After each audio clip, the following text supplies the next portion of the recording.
안녕하십니까. 김정숙 여사에게 드리고 싶은 건의에 대해서 말씀드리겠습니다. 대통령 부인 김정숙 여사는 엊그제 8월 30일 제20회 세계 한민족 여성 네트워크 대회 개회식에 희망찬 내용의 영상 축사를 보냈습니다. 연설 내용의 핵심을 요약하면 K-의료와 K-방역은 국민적 신뢰의 바탕 위에 전 세계의 모범이 됐다. K-팝은 전 세계인의 관심과 열광을 받고 있다. 2021년의 대한민국은 국제적 위상이 최근에 급격히 올라가고 있다는 것입니다. 김정숙 여사의 영상 축사 가운데 주요 부분을 간추려 보겠습니다.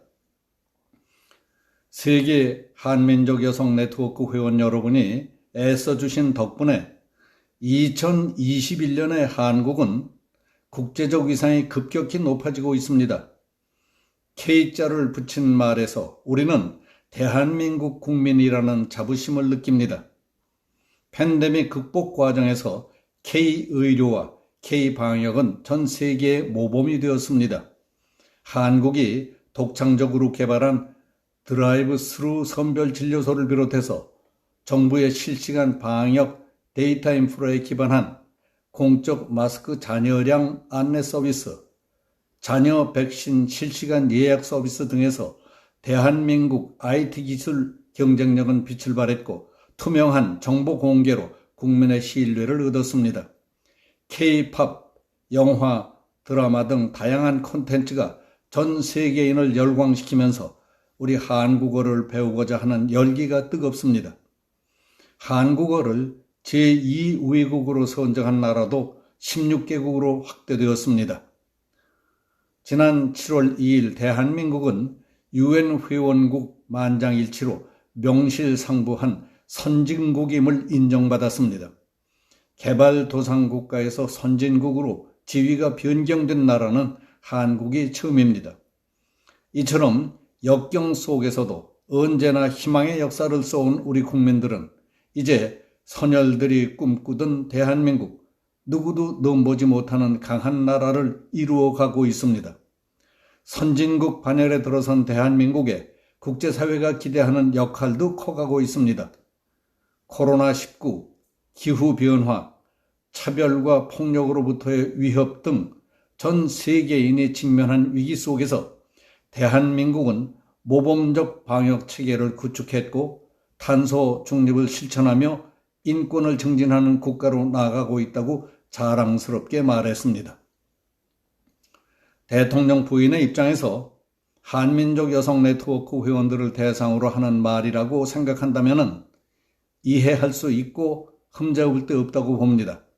대통령 부인이 주요 정책 사안에 대해 대통령과 같은 말을 한다는 것은 당연한 일입니다.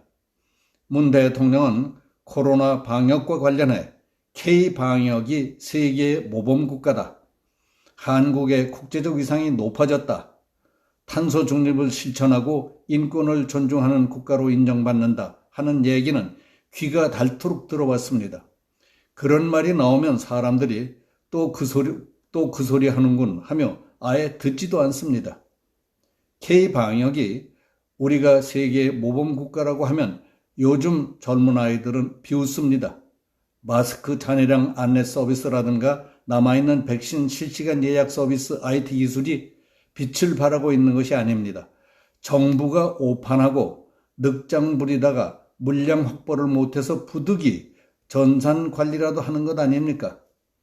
그렇게 자랑스럽다는 K-방역 아래서 30일에는 확진자가 1112명이 있었는데 31일에는 저녁 6시까지 전날보다 410명이 더 늘어나서 1522명이나 됐습니다. 방역 모범국이라고 떠들지도 않고 있는 대만은 새로운 확진자가 한 명도 없습니다. 지금 우리는 1년 반이 지나도록 마스크도 벗지 못하고 있습니다.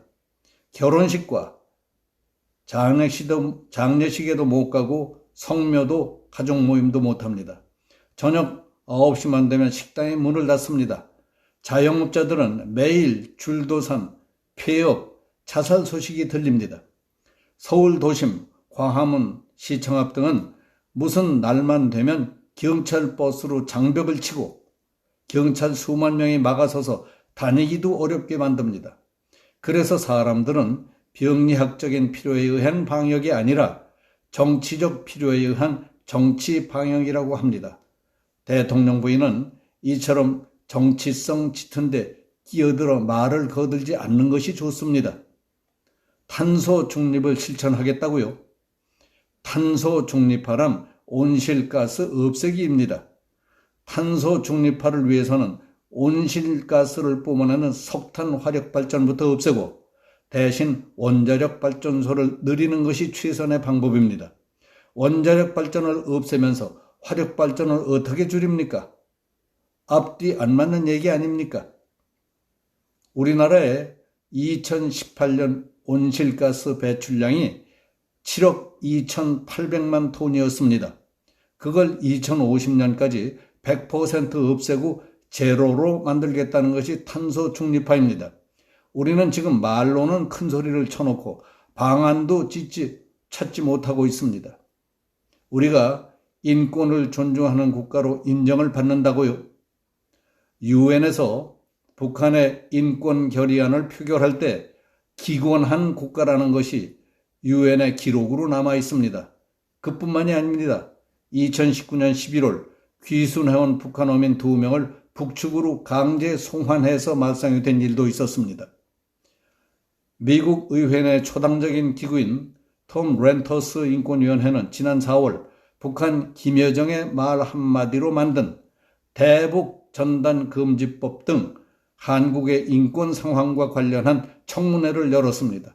그리고 한국 정부의 각종 인권 침해 문제를 제기했습니다. 국제사회는 이제 한국을 인권 침해국으로 보고 있습니다. 최근에는 자유민주주의 기본인 언론의 재갈을 물리기 위한 언론중재법의 국회 본회의 통과를 코앞에 두고 있는데 대통령이 어떻게 인권과 자유민주를 내세우느냐고 묻고 싶습니다. 지금 위에서 잠깐 말씀드린 이런저런 상황으로 볼 때 김정숙 여사는 그런데 끼어들지 않는 게 좋습니다. 무슨 영상통화니 축하 연설이니 할 것도 없고 행사라고 해서 그런데 가지 마시고 청와대에서 명상이나 하십시오. 행사 참여하고 연설해봤자 돌아서면 와글와글하는 뒷소리나 듣는 게 뻔한데 뭐하러 바쁘게 다니고 남들의 입초슬에 오르내리십니까? 청와대 안에는 그런 건의를 드리는 충직한 보좌관이 한 명도 없습니까? 여기서 마치겠습니다. 감사합니다.